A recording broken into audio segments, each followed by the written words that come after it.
Hey everyone, welcome to Broadband Deployment News. The first round of money is ready to be dispersed from the Coronavirus Capital Projects Fund, which you may not have heard of if you're not paying attention, but this is a lot of money, and there's more to be had. I'll be right back.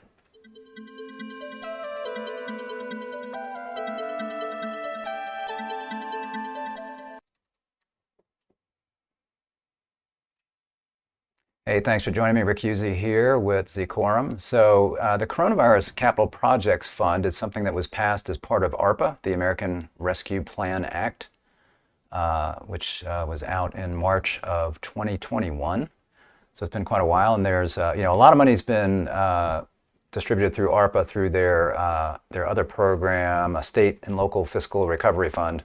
Kind of hard to remember and say. So that fund is, you've seen states getting money from that, and a lot of money has been dispersed based on that, and there's still more to come from that. But there's also this $10 billion fund, the Capital Projects Fund, that 4 states just now have been are getting their money. So that's just been announced. This is the first round of that. So I was going to talk about that today.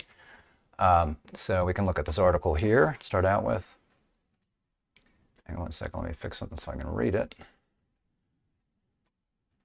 So more than 200,000 homes and businesses in Louisiana, New Hampshire, Virginia, and West Virginia will gain broadband connectivity with the help of funding from the U.S. Department of Treasury's new Coronavirus Capital Projects Fund. So this is being distributed by the Treasury Department.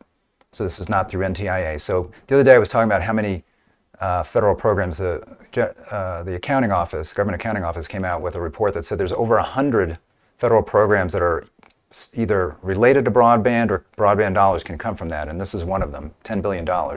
This, and again, the state and local fiscal project recovery fund.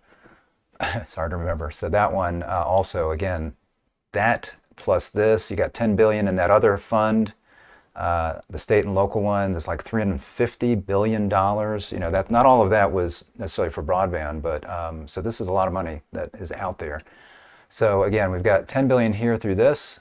This again is the first round. This funding, like ARPA and like the bipartisan infrastructure law that was passed this past November, these funds go straight to the state, or it can go to states, and then it can go to territories, as it does, let's say, on the IIJA or the bipartisan infrastructure law. So these are the first awards. You can see who's getting the money. Louisiana was approved for $176.7 million. That represents 100% of their funding. So each state can get a minimum of $100 million, and then there's $100 million for tribal entities as well that they can get. So Louisiana is taking their full round here to connect nearly 88,500 homes and businesses currently lacking access to internet speeds at 25 by 3 upstream. So this particular program is similar to kind of the unserved designation in BEAD. If you can deploy broadband if it's under 100 by 20. So they're looking at starting out with what would be considered unserved in BEAD, which is people that were lacking access to 25 by 3. So they were going there at the lowest, those that had the lowest speeds. Then New Hampshire was approved for an initial award of $50 million, and that represents 41% of its available CPF funding. So they may have a second request or some other grants that are being requested, or they'll be coming forward with those. Estimates are that it will serve 15,000 homes and businesses in rural and remote areas, which represents approximately 50% of the locations in the state that lack access to high-speed internet. And that probably is also 25 by 3 because that's the FCC definition for broadband or high-speed internet. So they're probably looking at, again, addressing those unserved, as they would be defined in the BEAD program, those locations first. Virginia was approved for $219, almost $220 million, representing 100% of their available CFF funding. The state will expand last-mile broadband access to an estimated 76,873 locations. Approximately 28% of locations the state estimates lack access to high-quality broadband service. Again, probably 25 by 3 most likely, although they could do anything under 100 by 20. And they're supposed to, in this program, they're supposed to, if they're going to do this, they need to deploy it at least 100 megabits per second symmetrical. So this definitely, again, has kind of the thumb on the scale for fiber, although it says if it's not practicable, if you can't, if there's some reason that you can't do it, then you could do something less than 100 by 100 symmetrical. West Virginia was approved for $136.3 million, representing 100% of its available CPF funding. Estimates are that projects receiving funding from this award will serve 20,000 locations, or approximately 10% of locations in the state that lack access to high-speed internet. Funding for last-mile connections to homes and businesses currently without access to the internet speeds of at least 25 by 3. So again, they're looking at 25 by 3 on that. So again, this particular program, they can supplement these dollars with the state and local fiscal recovery fund. Again, that was, I think, $350 million. Was it billion or billion? Billion, excuse me. Yeah, I think 350 billion, that total program. So they can supplement with that. And again, it's got to be areas that are 120 or less where this can go. And also it mentions in there where service is unaffordable for a majority of the residents. So it says and or. So I wonder if somebody's got, maybe they've got something that's over 100 by 20, but it's not affordable, if that means that the service provider can overbuild there, or the state can decide that a service provider can overbuild there if it's not affordable. So it's an interesting little caveat that's in there. There's no matching requirement for these funds. So unlike the bipartisan infrastructure law and BEAD, there's a minimum 25% match, and they are encouraging states to get a higher match than that. They score the bids higher, that if the match is higher, they get more points. So there's no match here for any of these funds. So all of the states have had to have their applications in for this already. So it's not like a state could go out and apply for this, but the states that have, and I would imagine most have, hopefully, they have to get their applications, not their applications, they got to get their grant plans and program plans in by September 24th in order to get these funds. So obviously these 4 states had theirs in. I would expect that we'll be seeing more announcements like this coming up for a couple of reasons. One, they've had a long time to work on it, right? So this was passed back in March, and here we are, in 2022, the middle of 2022, and this was March of last year, 2021, that this bill passed. So I would imagine that we'll be seeing more of that because of that, plus the fact that, again, with the FCC getting ready to collect data from service providers on where service is and where it's not, the other piece that's going to have to be added to that is where service is coming, and specifically where service is coming from federal funds. So if there are RDOF awards that have been made or that will be made, ARPA awards through the other fund, or these kinds of awards, USDA, Reconnect funds, where any of these federal funds are committed, then those also need to be taken off of the map. So I'm sure they want to get as much of this stuff announced before the date when, in November or so, when the FCC releases the maps and then starts looking at the challenge process. So that's another reason I think we're going to see a lot more of these awards being made. Now, again, the performance date, well, excuse me, they have to get their plans in by September 24th, but they could have started applying for this right after, I think it was shortly after that March date,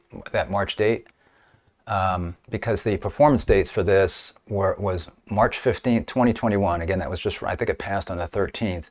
And then the ending date is December 31st, 2026, as far as when they have to get, if they get this money, when they have to get everything done. But they can actually go back, like I say, to March 15th, just a few days after this passed. They just need to make sure, and the way it reads is to provide reasonable assurance that the costs were incurred pursuant to the negotiation of and in anticipation of the CPF grant award and are necessary for the efficient and timely performance of the program.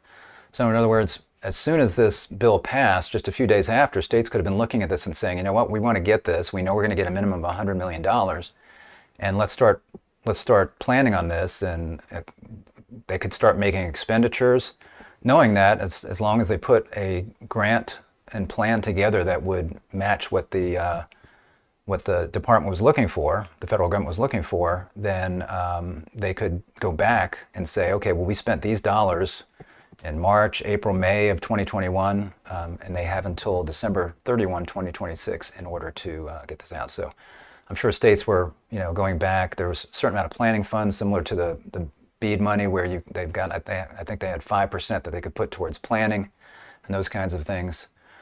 So this program, you could tell that from this, the coronavirus package, there was this program, there was the the state and local fiscal recovery fund.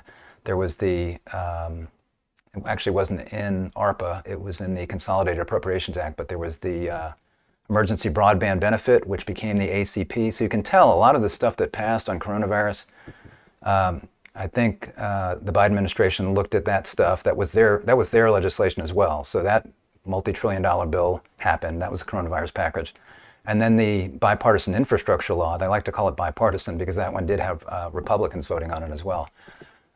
So on the bipartisan infrastructure law, I think they looked at a lot of what was in the coronavirus package and said, well, you know, we did this, we should do more of this. So again, the emergency broadband benefit became the ACP, and those funds moved over to the ACP.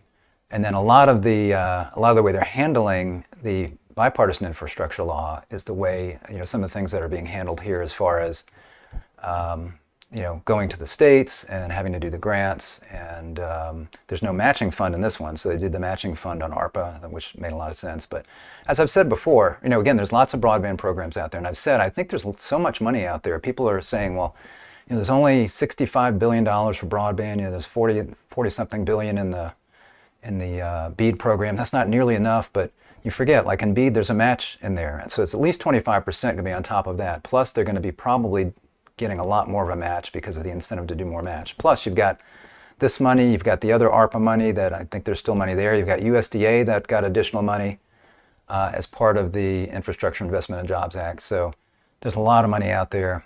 There's going to be a lot of matching done. There's going to be a lot of private investment, to try to secure territory so that federal funds don't come in there to fund a competitor. So you've got a lot of private investment that's going on right now, people deploying fiber just to maintain the service that they have. If they, like, let's say they're a DSL provider and they're not up to 100 by 20, they're wanting to make sure that they don't lose that territory. So they're out there now. Some of them are trying to use federal funds. So a lot of them are getting RDOF money, for example, Charter, for example, to go out and try to expand into you know, go all fiber or convert from DSL to fiber. So a lot of that's happening as well. So there's a lot of broadband money out there. It's going to be interesting to see how far we get along with all of these funds. I think we're going to be able to cover everything. Of course, once we do, then the definition for broadband is going to go up again. But you know, from at that point, once the infrastructure is in, especially if it's fiber, then it's going to be a lot easier if it's fiber to go ahead and expand the speeds from there. So even if we're maybe just launching a 100 by 100 symmetrical service, 100 symmetrical, then it'll be easier to go up to a gig later. If we need to. So anyway, lots of money out there, and this is one that people maybe forgot about, that the awards just now, the first awards on this $10 billion are coming out. So thanks for joining me. If you're not subscribed, please go ahead and click the subscribe button. You'll see it there on YouTube or on the video screen, and click the little bell and you'll be notified when I'm live. Thanks a lot. I'll see you next time for Broadband Deployment News. Take care.